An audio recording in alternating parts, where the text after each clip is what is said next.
323쪽 골로새서 1장 9절부터 12절까지 말씀입니다.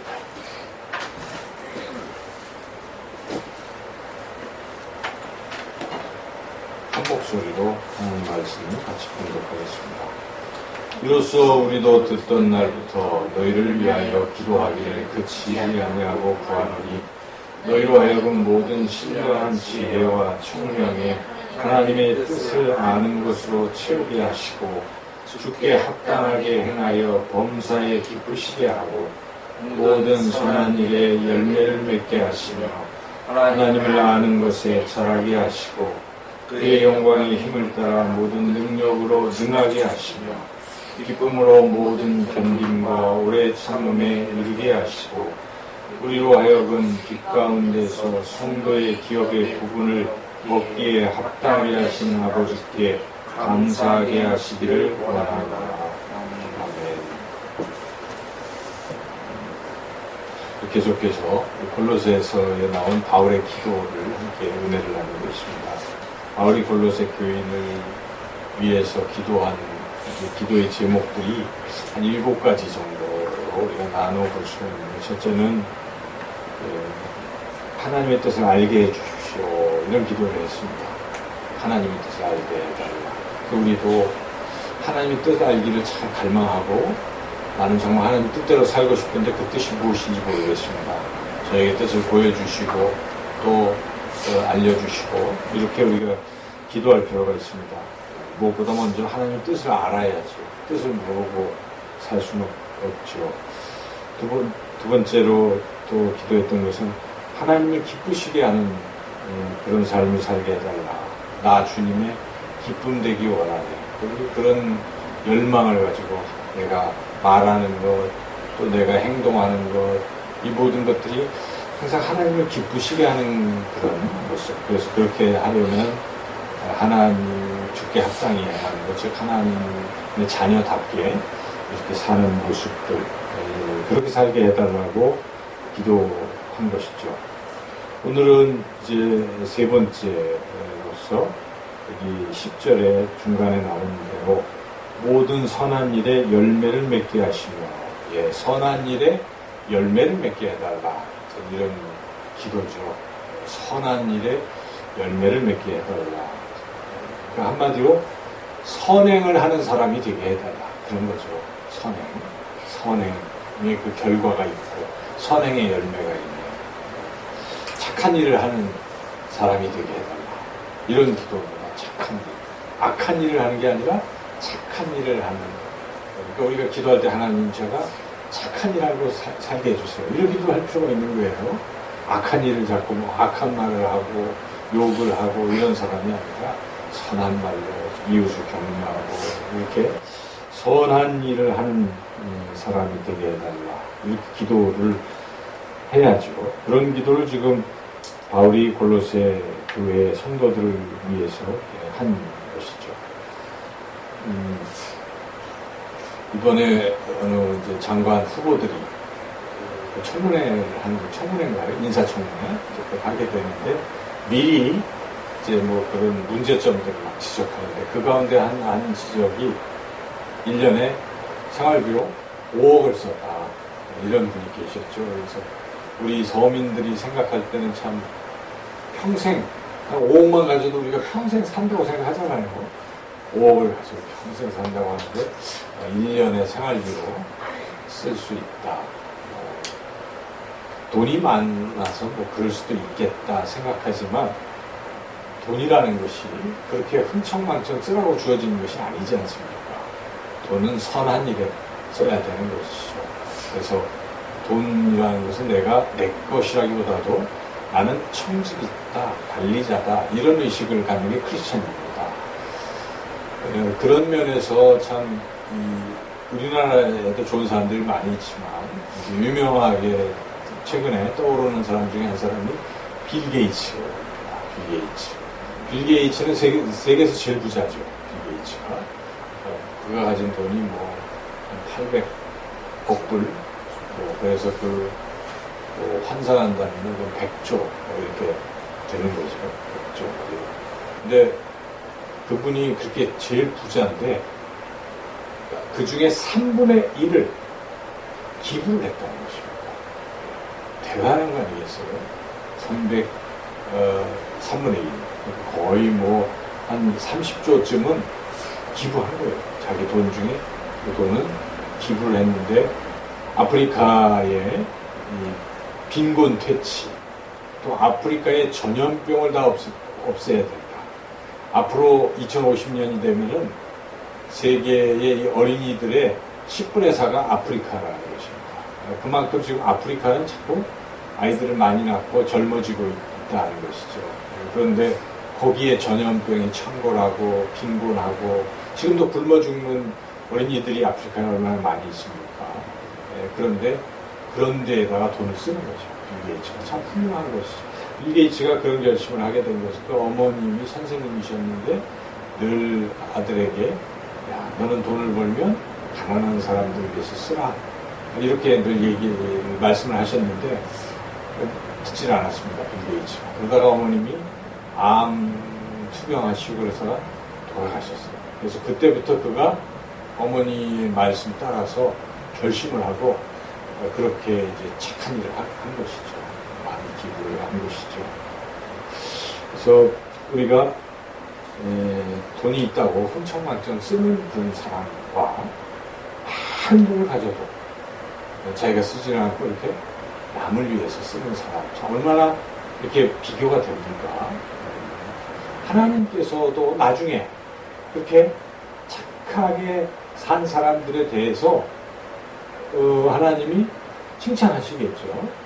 그래서 우리가 이 착한 일을 하고 살 필요가 있다는 것입니다. 착한 일, 선행. 물론 선행을 해야 천국 간다. 선행을 해야 구원받는다는 건 아닙니다. 그는 우리 주님의 이 말씀 속에 그렇게 되어 있지는 않습니다.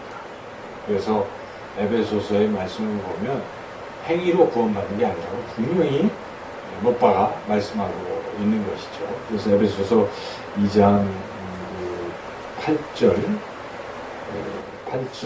9절에 이렇게 되어 있어요. 읽어보겠습니다. 너희는 그 은혜에 의하여 믿음으로 말미암아 구원을 받았으니 이것은 너희에게 난 것이 아니요 하나님의 선물이라. 행위에서 난 것이 아니니 이는 누구든지 자랑하지 못하게 합니다. 분명하죠. 그래서 우리가 이것을 잊어버리면 안 돼요. 지금 선행이라는 것을 강조한다고 해가지고 선행을 해야 천국 간다 이래버리면 이것은 아니에요.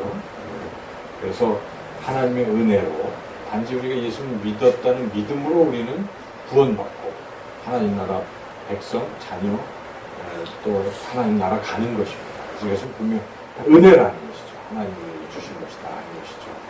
이제 틀림없는 사실인데 그렇다고 해서 선행은 안 해도 되는가 하는 것입니다. 구원받기 위해서 하는 건 아니지만 선행을 해야 됩니다. 감사함으로 해야 되고 또 특별히 선행을 왜 해야 되는가? 성경의 이유들이 있는데 첫째는 하나님께서 우리를 만드신 이유가 선을 행하게 하기 위해서 만드셨다는 것입니다. 그걸 생각 안 하는 사람들이 있어요. 구원만 자꾸 생각하니까 행위 믿음 해가지고 행위를 자꾸 잘라버리는 사람들이 있잖아요. 잘못된 생각이에요. 우리는 믿음으로 구원받아요. 왜냐하면 의인은 없나니 하나도 없나니 선을 행하는 사람이 없으니까 다 그 구원을 못 받기 때문에 하나님이 불쌍히 여기셔서 은혜를 베푸셔서 우리를 이렇게 하시는 것은 틀림없어요. 구원은. 그렇지만 원래 하나님이 우리를 만드실 때의 목적을 우리가 알 필요가 있어요. 하나님 왜 우리를 만드셨나? 물론 찬양받기 위해서 우리를 만드셨다. 그런 부분도 있는데요. 또 이런 부분도 있습니다.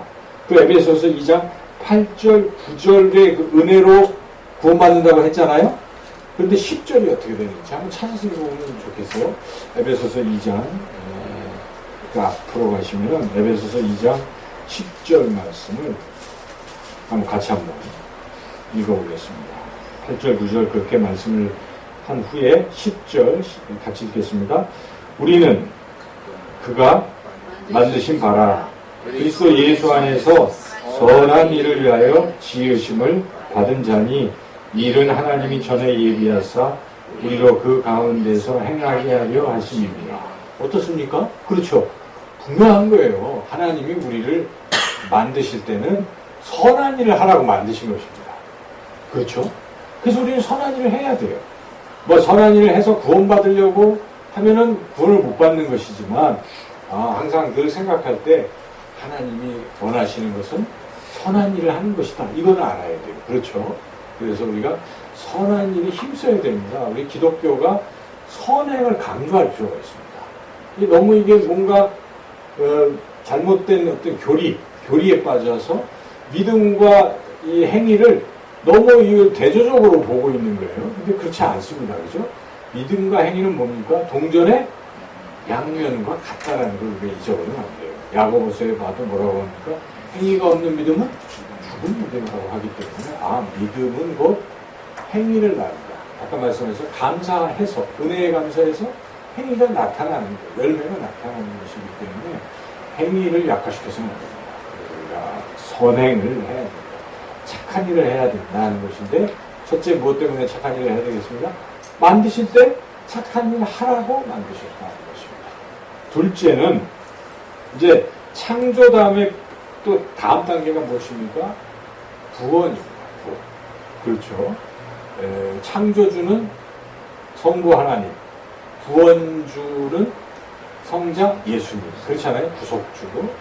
그래서 우리가 하나님이 만드셨지만 인간이 타락했어요. 타락한 인간을 하나님이 다시 예수님의 십자가를 통해서 구원하셨잖아요. 근데 왜 또 구원하셨을까? 그 이유도 드립니다.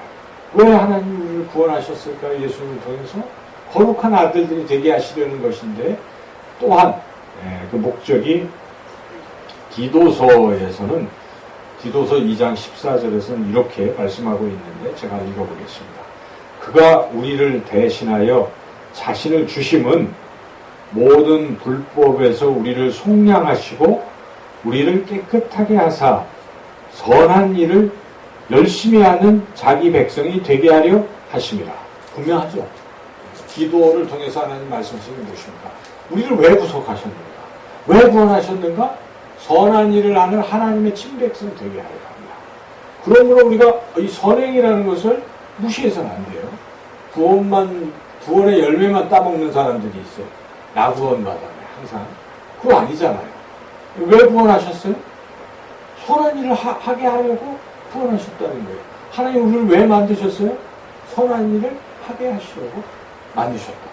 이런 이 선행이라는 것은 굉장히 중요하다는 것을 첫째 잊어서는 안 된다는 것입니다. 그리고 착한 일을 하면요, 그게 다 하나님께 영광을 돌리는 것입니다. 우리가 지난주에 많은 열매를 맺으면 하나님께 영광을 돌린다. 그 말씀을 우리가 들었잖아요. 그 열매는 물론 여러 이제 그런 것들이 있는데 결국 착한 일의 열매겠죠.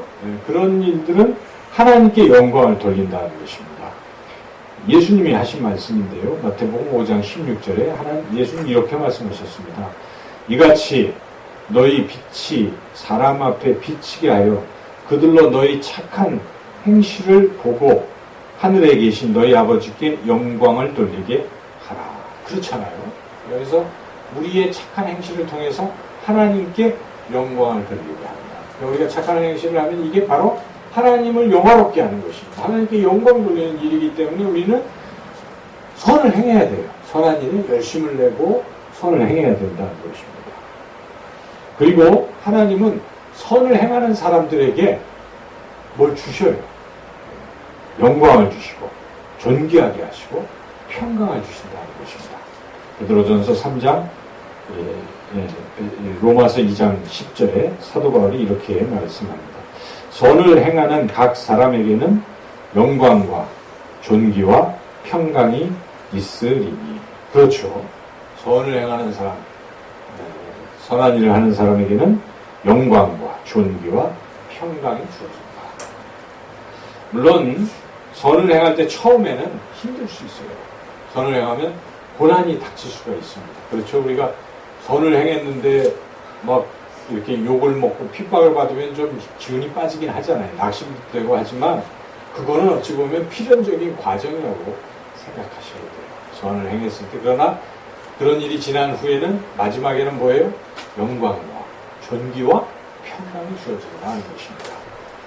사도 베드로는 이렇게 말씀하십니다. 3장 17절에 선을 행함으로 고난받는 것이 하나님의 뜻일진데 악을 행함으로 고난받는 것보다 나으니라. 그래서 선을 행하다가 고난도 받을 수 있다는 거 우리가 잊으면 안 됩니다. 우리 주님께서 선을 행하시려고 뭐 하셨습니까? 십자가에 고난을 받으신 것입니다. 그런데 십자가 뒤에는 무엇입니까? 부활과 영광이 있는 것이죠. 그래서 우리가 삶의 그 자세를 항상 어떻게 해야 되겠습니까? 선을 행하려고 애를 쓰면서 사는 거예요. 고난이 닥쳐도 그 끝은 영광이라는 또 생각을 가지고 선에 힘을 다해서 해야 되겠다 하는 것이죠.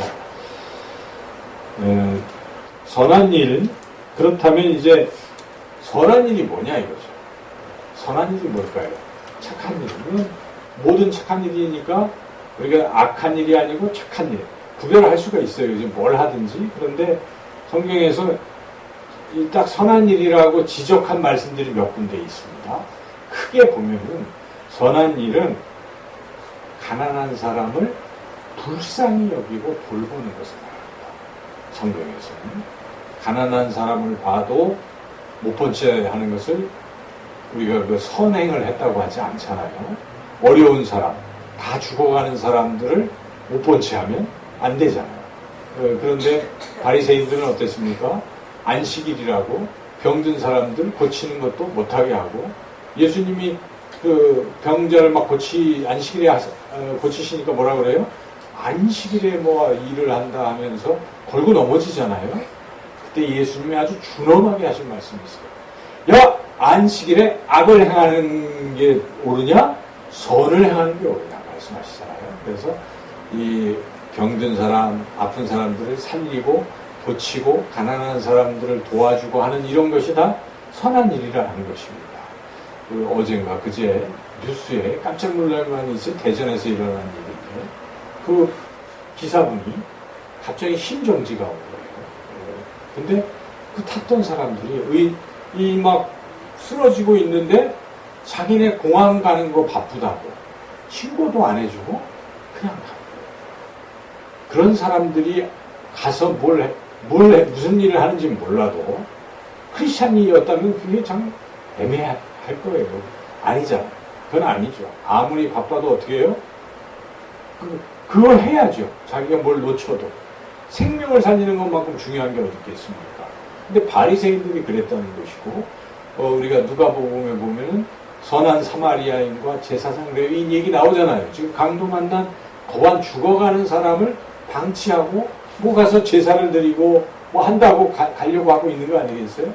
근데 주님이 누가 이웃이냐 말씀 물어보시잖아요. 그러니까 성경 분명한 거예요. 우리가 성경을 잘 이해해야 돼요. 하나님은 우리가 그렇게 불쌍한 사람 보면 눈물을 흘리고 불쌍히 여기고 도와주고 하는 것을 원하신다는 것입니다. 지극히 작은 자 하나에게 한 것이 곧 내게 한 것이라고 주님이 말씀하시기 때문에 우리가 이 신앙생활에 있어서 이 선행을 참 강조해야 됩니다. 이걸 너무 우리는 복음이라는 것을 이상하게 해석을 해서 복음은 원래 기쁜 소식이잖아요. 생명을 주는 것인데 지나가는 사람을 살려주고 하는 것이 얼마나 귀한 일이겠어요. 우리 기독교가 자꾸 욕먹는 이유는 이거 안 해서 그래요. 제대로 안 하기 때문에 그렇다는 것입니다. 그러니까 본질을 모르고 있는 거예요. 어찌 보면 저는 이 도그마, 교리가 좋은 면도 있지만 참 무섭다는 생각이 들어요. 딱딱한 그 교리는요 사람을 참 냉혹하게 만들고 그 구원파가 그런 거 아니에요. 얼마나 저는 옛날에도 누가 돌아가셨는데 같이 갔더니 그 구원파의 친척인데 울지 마라 뭐 이렇게 하는데 저는 그게 틀린 얘기 같았어요. 그 같이 살던 사람이 헤어지는데 왜 눈물이 안 납니까? 예수님도 눈물을 흘리셨는데요. 그러니까 그게 뭔가 잘못 해석하는 거예요. 너무 딱딱하게 교리로 보면 안 되는 것이죠. 그게 이 말씀은 살아있는 것이에요. 생명이 있는 것이라 우리가 그런 측면에서 가난한 자를 볼 때에 자꾸 이 불쌍히 여기고 도우려는 마음이 불릴 듯 일어나야 된다. 또 그렇게 도와줘야 된다 하는 것입니다. 그래서 가난한 사람, 어려운 사람들 돕는 것을 선행이라고 분명히 이야기하고 있습니다. 에베소서 4장 28절에서 사도 바울은 이렇게 권면합니다. 도둑질하는 자는 다시 도둑질하지 말고 돌이켜 가난한 자에게 구제할 수 있도록 자기 손으로 수고하여 선한 일을 하라. 선한 일이 뭐겠습니까? 열심히 땀 흘려서 일해서 그걸 가지고 가난한 사람들을 도와주는 거예요. 자, 그런 분들이 많이 있잖아요. 좀 자기 생활이 윤택하지도 않아요. 그런데도 다 열심히 일한 것으로 베풀고, 참 이런 삶을 살 때 그게 바로 하나님 기뻐하시는 삶이고, 그것이 하나님의 뜻을 이루는 삶이라 하는 것입니다. 선한 일을 디모데전서 5장 10절은 이렇게 말씀합니다. 선한 행실에 증거가 있어 혹은 자녀를 양육하며 혹은 나그네를 대접하며 혹은 성도들의 발을 씻으며 혹은 환난 당한 자들 구제하며 혹은 모든 선한 일을 행한 자라야 할 것이요. 여기에 이제 직분자의 자격을 얘기할 때 이 선한 일이라는 것을 앞에 이렇게 열고 했잖아요. 그러니까 결국 남을 도와주고 이렇게 사랑하고 하는 것이 선한 일이다. 특별히 힘들고 어려운 사람들을 이렇게 불쌍히 여기고 도와주는 것, 이것이 선한 일입니다. 둘째로 조금 비슷하긴 한데 꼭 불쌍하지 않더라도 나누고 베푸는 것, 이게 선한 일이라는 것입니다. 나눌 줄 알고 베풀 줄 아는 것. 우리 교우들의 가운데 그런 분들이 너무나 많아요. 오늘 누구라고 말씀 안 드리겠지만 저에게 저녁을 사줬어요. 제가 선한 일을 하고 싶었는데 설교 준비도 하고 그런데 기회를 놓쳤는데 그렇게 자꾸 베풀 줄 아는 사람, 나눌 줄 아는 사람이 선한 사람이에요. 선한 일을 하는 것입니다. 다른 게 욕심내고 이기적이고 이걸 우리가 누가 선하다고 합니까? 악하다고 하는 것입니다. 그래서 우리가 그런 것이죠. 가장 대표적인 사람이 다비다. 도르가라고 하는 다비다. 그는 그냥 막 그랬잖아요. 구제하고 선행하는 일에 아주 남달랐습니다. 그래서 나중에 죽었는데도 사람들이, 과부들이, 어려운 과부들이 와서 이게 다 다비다가 해준 옷입니다 하고 이야기하잖아요. 베드로에게 꼭 살려줘야 됩니다 뭐 해가지고 베드로가 어떻게 살릴 것 같았어요. 왜냐하면 그 삶이 그랬기 때문에 하나님이 살려주실 거예요. 이런 믿음을 가지고 다비다야 일어나라 할 때 죽었던 다비다가 살아나지 않았습니까? 그래서 선행이라는 것은 결국 나눠주고 베푸는 것이라는 것입니다. 히브리서 13장 16절에서 이렇게 말씀합니다. 오직 선을 행함과 서로 나누어 주기를 잊지 말라. 하나님이 이 같은 제사를 기뻐하시느니라. 선을 행한다는 것과 나눈다는 것을 같이 연결해서 이야기하죠. 같다는 것입니다. 그래서 대표적인 예가, 선을 행한 것의 대표적인 예가 나눠준다는 것입니다. 이렇게 나누는 것. 그리고 잠언, 구약에도 똑같아요. 잠언 3장 27절. 내 손이 선을 베풀 힘이 있거든 마땅히 받을 자에게 베풀기를 아끼지 말며. 그러니까 종합해보면 무엇입니까? 선한 일은 나누고 베푸는 것이다. 또 어려운 사람 불쌍히 여기고 마음 아파하고 도와주는 것. 이게 선한 일이라고 성경은 분명하게 말씀하십니다. 그런데 우선순위도 있는 것 같아요. 성경은 선한 일을 할 때 우선순위는 물론 가족이에요. 가족도 우리가 가족이 막 아픈데 계백장군 마냥 막 칼로 베고 가고 하는 것이 과연 옳은가? 대를 위해서 조금 문제가 있어요. 그렇죠? 오늘날에 또 성경적 관점은 아닌 것 같아요. 그렇죠? 물론 자기 십자가를 지고 뭐 그런 이제 그럴 수도 있겠지만은 그렇죠.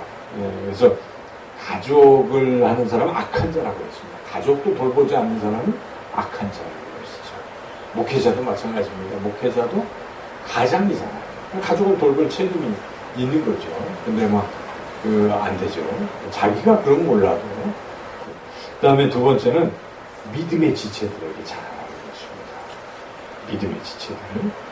갈라디아서 6장 10절에 그러므로 우리는 기회 있는 대로 모든 이에게 착한 일을 하되 더욱 믿음의 가정들에게 할지니라. 다 우리 착한 일을 해야 돼요. 그런데 우선순위가 있잖아요. 더욱 누구에게 하라고요? 믿음의 가정. 우리가 순서 잘 정하셔야 돼요. 가족이 중요하잖아요. 그죠? 가족. 그리고 우리 믿음의, 하나님의 가족이니까 똑같죠. 그죠? 교우들 중에 이런 분들을 먼저 돌보는 게 우선이에요. 그죠? 그 다음에 또 주변에 이웃들, 어려운 분들 돕는 것. 자, 이게 바로 선한 일이다. 성경 그렇게 말씀하고 있습니다. 이제 마지막으로 우리가 그럼 어떻게 해야 선한 일을 잘 할 수 있는가? 어떻게 하면 선한 일을 잘 할 수 있습니까? 가장 중요한 것은 하나님 안에 거해야 됩니다. 그렇죠? 하나님과 떨어져서는 선한 일을 할 수 있을까요? 없을까요? 못합니다. 우리는 본지 선한 사람들이 아니에요.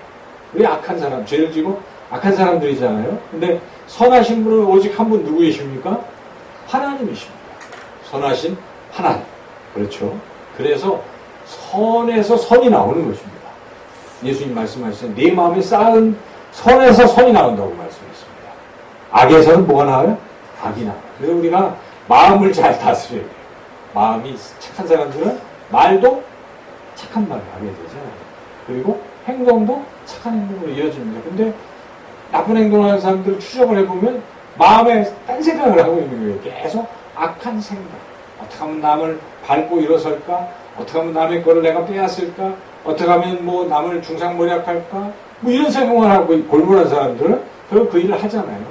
그러니까 이 마음에서 나오는데 바로 선의 곳에서 선이 나온다고 본다면 선하신 하나님 안에 거해야 되겠죠. 그래야 우리가 선한 일을 할 수가 있습니다. 하나님 안에 거해야 됩니다. 빌립보서 1장 6절에서 사도 바울이 이것을 정확히 말씀하고 있습니다. 너희 안에서 착한 일을 시작하시니가 그리스도 예수의 날까지 이루실 줄 우리는 확신하노라. 착한 일, 선한 일을 누가 시작하십니까? 우리 안에서 하나님이 시작하시는 것입니다. 그래서 우리가 가장 중요한 건 선한 일을 내가 열심히 해야지 이런 결심을 하기보다는 뭘 해야 돼요? 주님 안에 자꾸 거하는 훈련을 하셔야 돼요. 주님과 동행하고 아까 기도하시 주님께 여쭙고 주님 생각하고 살다 보면 그냥 열매가 나오는 것입니다. 이번 주 말씀에도 정확히 포도나무 비유가 그런 거 아니에요? 포도나무에 붙어있으면 어떻게 됩니까? 열매를 맺지 않습니까? 주님 안에 거하면 열매를 맺는 것입니다. 그러므로 우리는 왜 우리가 하나님과 교제하고 하나님과 동행해야 되는가? 거기서부터 모든 게 나와요. 착한 일도 나오고 생명도 나오고 복음도 전파하게 되고 뭐 기쁨도 나오고 평안도 나오고 좋은 것은 다 어디서 나옵니까?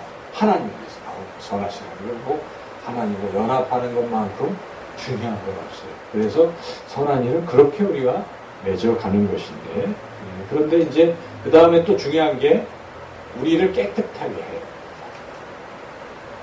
열매를 많이 맺으려면 어떻게 한다고 했어요? 예수님께서 가지가 깨끗해야 열매를 많이 맺는다고 말씀하셨잖아요. 가지가 더러우면 맺기가 어렵습니다. 그래서 우리는 거룩해야 돼요. 사도 바울은 디모데에게 이렇게 교훈합니다. 디모데후서 2장 21절 그러므로 누구든지 이런 것에서 자기를 깨끗하게 하면 귀히 쓰는 그릇이 되어 거룩하고 주인의 쓰심에 합당하며 모든 선한 일에 준비함이 되리라. 그렇지 않습니까? 선한 일을 할 수 있는 준비가 무엇입니까? 깨끗한 그릇이 되어야 됩니다. 하나님이 쓰시기에 깨끗한 그릇이 돼야 선한 열매를 맺을 수가 있는 것입니다. 더러운 그릇에서 선한 열매가 나올 수가 없잖아요. 물론 우리가 주님 안에 거하면 되는데 주님이 우리를 어떻게 하십니까? 거룩하게 하십니다. 내가 이미 너희를 깨끗하게 하였으니 더 뭐 깨끗해질 필요 없다 이런 말씀도 하시잖아요. 그러니까 예수님의 보혈로 우리를 자꾸 거룩하게 하시는 것입니다. 우리가 그리고 삶에서 정결에 거룩함의 열매를 먼저 맺어야 돼요. 여기 힘쓰다 보면 어떻게 되겠습니까? 이제 선한 열매들이 맺어질 수 있다 하는 것이죠. 그리고 지난주 말씀과 연결이 되는데요. 말씀 안에 거해야 돼요. 말씀 안에 거해야 열매를 맺을 수 있다. 너희가 내 말에 거하면 열매를 맺는다고 그렇게 말씀하셨습니다. 근데 제가 다른 것을 찾아보니까 이 성경과 함께 있으면 어떻게 됩니까? 선한 일을 할 수 있다는 것이죠. 그래서 디모데후서 3장 16절 17절 모든 성경은 하나님의 감동으로 된 것으로 교훈과 책망과 바르게 함과 의로 교육하기 유익한 이는 하나님의 사람으로 온전하게 하며 모든 선한 일을 행할 능력을 갖추게 하려 함이라. 그렇잖아요. 성경이 우리를 어떻게 합니까? 선한 열매를 맺게 하시는 것입니다. 그러니까 예수님이 내 말에 거하라는 것과 다 연결되고 있어요. 그러니까 사도 바울도 다 그 주님의 말씀을 묵상하면서 편지를 쓴 거 아니겠어요? 그러니까 이게 주님 말씀, 성경이 곧 선한 일을 하게 하는 힘을 주고 그렇게 하는구나. 그러니까 여러분 왜 말씀을 우리가 강조를 합니까? 말씀을 자꾸 읽으면 믿음도 커지고 선한 일도 하게 되는 것입니다. 열매를 맺는 것입니다. 그래서 성경은 부지런히 읽고 또 지난번에 한 대로 그렇죠? 잘 또 깨닫고 잘 좋은 마음으로 받아들이고 지키고 행하고 이렇게 해야 되겠습니다. 하나 더 했었잖아요. 기도해야 되는 것입니다. 그렇죠? 이게 있어도 실제로 역사가 일어나는 것은 기도를 통해서 성령께서 막 역사를 하시잖아요. 최종적으로 선한 일을 하자 말지의 최종 결정은 성령이 인도하실 때 내가 거기에 순종하면 이루어지는데 순종할 수 있는 힘은 기도를 통해서 성령 충만하게 되면 그 충만의 뜻이 무엇입니까? 성령의 다스림을 받는 상태가 되기 때문에 당연히 순종하게 되는 것이죠. 그래서 우리가 기도를 해야 한다는 것이죠. 이렇게 하면 우리가 선한 열매를 맺을 수가 있습니다. 단 이제 여기에 두 가지 자세를 또 가져야 됩니다. 성경에 두 가지 자세를 또 말씀하더라고요. 첫째는 낙심하지 말자는 것입니다. 선을 행하되 어떻게 하라고요? 낙심하지 말라. 갈라디아서 6장 9절 우리가 선을 행하되 낙심하지 말지니 포기하지 아니하면 때가 이름에 거두리라. 그렇죠? 그래서 우리가 조금 고난이 온다고 해서 손을 놓거나 선을 하다가 그러면 안 됩니다. 끝까지 선행을 하려면 어떻게 돼요? 끝까지 해야 돼요. 포기하죠. 그러다 보면 그게 열매로 맺히게 된다는 것입니다. 둘째는 혼자 힘으로 하기 어렵잖아요. 하나님은 어떻게 하십니까? 서로 격려하라고 합니다. 격려해서 선을 행하라는 것이죠. 히브리서 10장 24절에 서로 돌아보아 사랑과 선행을 격려하며. 그렇죠. 그래서 이 선행을 어떻게 하라고요? 격려해 줘야 돼요. 우리 지체들에게 누가 착한 일을 하면 뭐라고 해야 돼요? 막 칭찬해 줘요. 너무 귀해요. 우리 교회에 이런 분들이 계시다니. 그렇죠? 너무 감사해야 돼요. 귀하게 여기고 이런 것들을 자꾸 서로 격려하면 조금 약간 신앙이 연륜이 이렇게 이런 분들도 어떻게 돼요? 듣고 이렇게 자꾸 그러니까 여러분들이 칭찬을 많이 하셔요. 격려하라는 것은 착한 일을 자꾸 할 수 있도록 격려를 자꾸 하시면서 우리가 함께 인내하면서 선행의 열매들을 맺으시기를 주님의 이름으로 축원합니다. 오늘 이제 그 들은 말씀을 잘 생각하시고 같이 하나님 이제는 제 삶에서 이 선행의 열매를 맺어가게 해주세요. 이렇게 한번 기도하면 좋겠어요. 주여 외치고 함께 통성으로 기도하겠습니다.